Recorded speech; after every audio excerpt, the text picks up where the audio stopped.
మిత్రులందరికీ నమస్కారం ఫ్రెండ్స్. ఈ వీడియోలో మనం మ్యాథ్స్ మెథడాలజీ అదేవిధంగా సైన్స్ సోషల్కి సంబంధించిన కొన్ని ముఖ్యమైన ప్రశ్నలు క్విక్ రివిజన్ కింద కంప్లీట్ చేద్దాం. ఒక త్రిభుజంలో కోణాల నిష్పత్తి 2:3:1 అయితే త్రిభుజంలో ఒక కోణం ఎంత? త్రిభుజంలో 3 కోణాల మొత్తం 180 డిగ్రీస్ అని చెప్పేసి అందరికీ తెలిసిందే. ఇక్కడ correct answer 60 degrees, right answer. Next one, CCM అనగా ఇక్కడ మనకి correct answer content come methodology.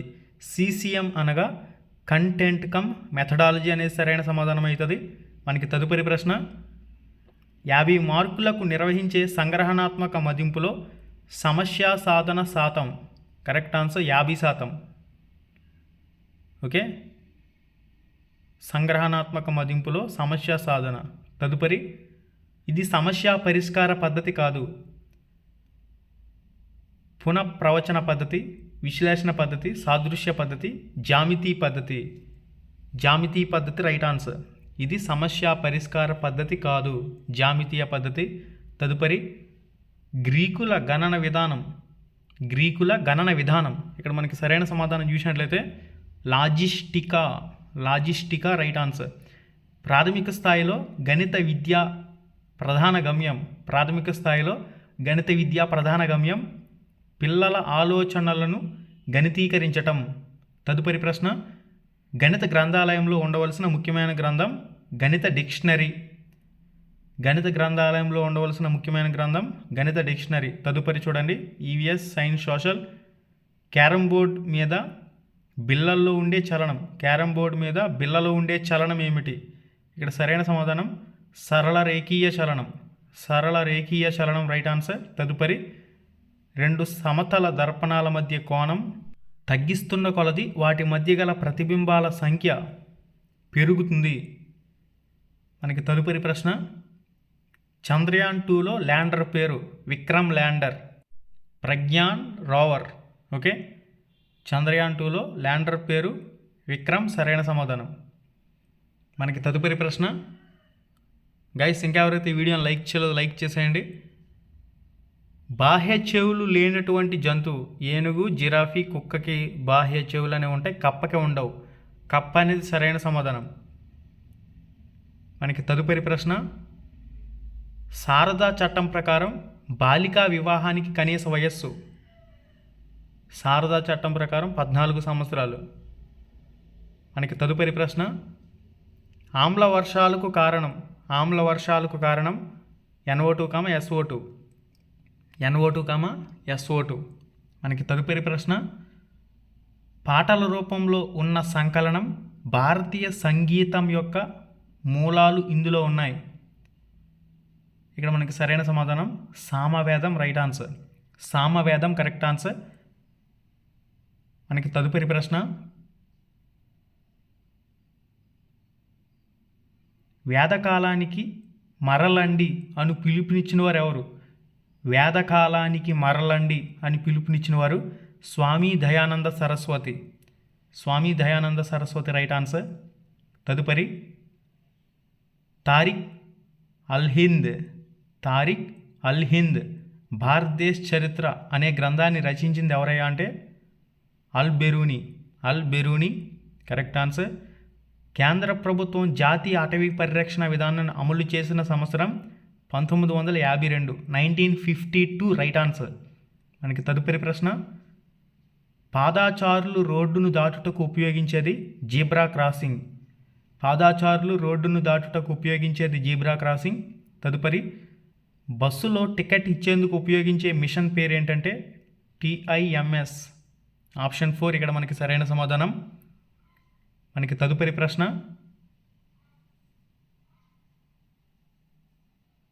పింజారీ జీవిత చరిత్ర వీరికి సంబంధించింది.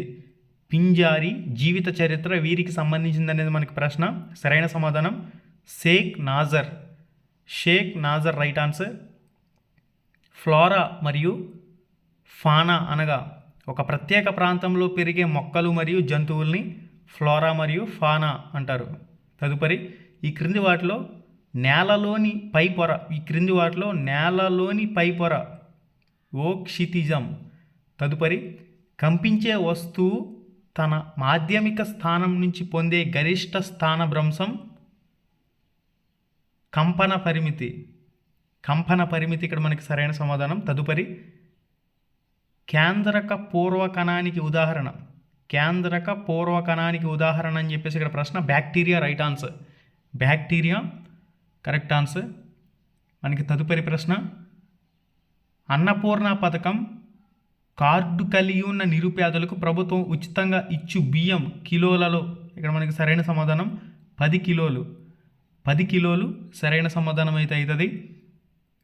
తదుపరి ప్రశ్న WALTAలో టీ అనే దేన్ని సూచిస్తుంది? ట్రీ. Tree correct answer. తదుపరి కందరీయ మహాదేవ శివాలయాన్ని నిర్మించింది. దంగదేవుడు. దంగదేవుడు ఆప్షన్ 2 ఇక్కడ మనకి సరైన సమాధానం అయితే అవుతుంది. తదుపరి ప్రశ్న వేసవిలో సుప్తావస్థను చూపే జంతువు ఏమిటి? కరెక్ట్ ఆన్సర్ కప్ప రైట్ ఆన్సర్. కప్ప సరైన సమాధానం. మనకి తదుపరి ప్రశ్న భారతదేశంలో తొలి మహిళా వైద్యురాలు ఆనందీబాయి జోషి. సావిత్రిబాయి పూలే మొదటి మహిళా ఉపాధ్యాయుని. సావిత్రిబాయి మొదటి మహిళా ఉపాధ్యాయుని. తదుపరి బైసాన్ కొండలు ఈ జిల్లాలో విస్తరించి ఉన్నాయి. బైసాన్ కొండలు. మరి మీ ఆన్సర్ ఏందనేది కామెంట్ రూపంలో కామెంట్ చేసి తెలియచేయండి. Comment your answer in comment box.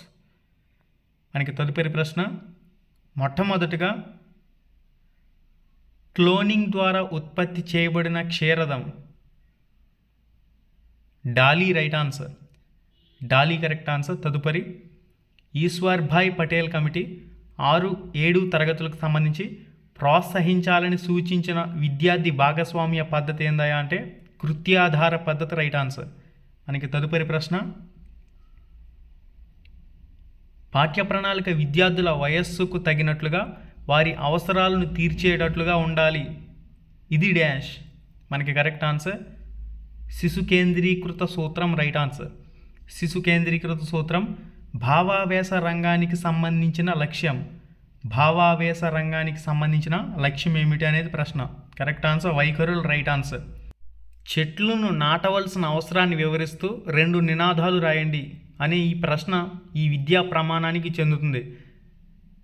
అభినందించడం, విలువలు, జీవ వైవిధ్యం పట్ల స్పృహ కలిగి ఉండటం అనేది సరైన సమాధానం. ఓకే, జీవ వైవిధ్యం పట్ల స్పృహ కలిగి ఉండడం. తదుపరి విద్యార్థి సజీవులకు ఉదాహరణలు ఇవ్వటం ఈ విద్యా లక్ష్యానికి సంబంధించింది. ఇక్కడ మనకి సరైన సమాధానం చూసినట్లయితే అవగాహన రైట్ ఆన్సర్. అవగాహన అనేది సరైన సమాధానం అవుతుంది. మనకి తదుపరి ప్రశ్న 1986 జాతీయ విద్యా విధానం ప్రకారం 10 మౌలిక అంశాల్లో లేనిది భారత స్వతంత్రోద్యమ చరిత్ర, స్త్రీ పురుష సమానత్వం, విద్యార్థుల భాగస్వామ్యం, శాస్త్రీయ దృక్పథాన్ని పెంపొందించటం. కరెక్ట్ ఆన్సర్ విద్యార్థుల భాగస్వామ్యం అనేది రైట్ ఆన్సర్ అవుతుంది. ఇక్కడ సరికాని లేని అంశం. మ్యాథ్స్ మెథడ్లో మరికొన్ని ప్రశ్నలు. రామానుజన్కు సంబంధించని గణిత అంశం. రామానుజన్కు సంబంధించని గణిత అంశం. సంబంధించినవి ఏంటంటే గోల్డ్ బ్లాక్ కంజక్చర్, మాక్ థీటా ఫంక్షన్, సమున్నత సంయుక్త సంఖ్యలు. ఇవి సంబంధించినవి. సంబంధించని గణిత అంశం గ్రహ గణన పద్ధతులు రైట్ ఆన్సర్. తదుపరి అంకగణితం నుంచి బీజగణితానికి పరివర్తన చెందే నిర్మాణాలకు ఈ దశలో ప్రాధాన్యం ఇవ్వాలి. ఎలిమెంటరీ స్థాయి రైట్ ఆన్సర్. ఎలిమెంటరీ స్థాయి కరెక్ట్ ఆన్సర్. మనకి తదుపరి ప్రశ్న సూర్యుడు తూర్పును ఉదయిస్తాడు అని సాధారణీకరించడానికి తోడ్పడే పద్ధతి అగమన పద్ధతి. సూర్యుడు తూర్పును ఉదయిస్తాడు అని సాధారణీకరించడానికి తోడ్పడే పద్ధతి అగమన పద్ధతి రైట్ ఆన్సర్. మనకి తదుపరి ప్రశ్న సంఖ్యక శాస్త్ర పితామహుడు ఎవరు? సర్ రొనాల్డ్ ఏ ఫిషర్. సర్ రొనాల్డ్ ఏ ఫిషర్ రైట్ ఆన్సర్. తదుపరి ఒక విద్యా సంవత్సరంలో నిర్వహించవలసిన ఫార్మేటివ్ మూల్యాంకనాల సంఖ్య 4. ఒక విద్యా సంవత్సరంలో నిర్వహించవలసిన ఫార్మేటివ్ మూల్యాంకనాల సంఖ్య 4. మనకి తదుపరి ప్రశ్న ఇంట్రాడాక్టియో అర్థమెటికా రచయిత ఎవరు? ఇంట్రాడాక్టియో అర్థమెటికా రచయిత ఎవరయ్యా అంటే నికోమాకాస్. నికోమాకాస్ రైట్ ఆన్సర్. ఓకే గైస్, ఈ వీడియోలో కొన్ని ఇంపార్టెంట్ ప్రశ్నలు అయితే చూడడం జరిగింది కదా. ఇటువంటి వీడియోస్ మన ఛానల్లో చాలా ఉన్నాయి, ఒకసారి చెక్ చేయండి. ఛానల్ ఓపెన్ చేసి ప్లేలిస్ట్లో వీడియోస్ అని చెక్ చేసుకోండి.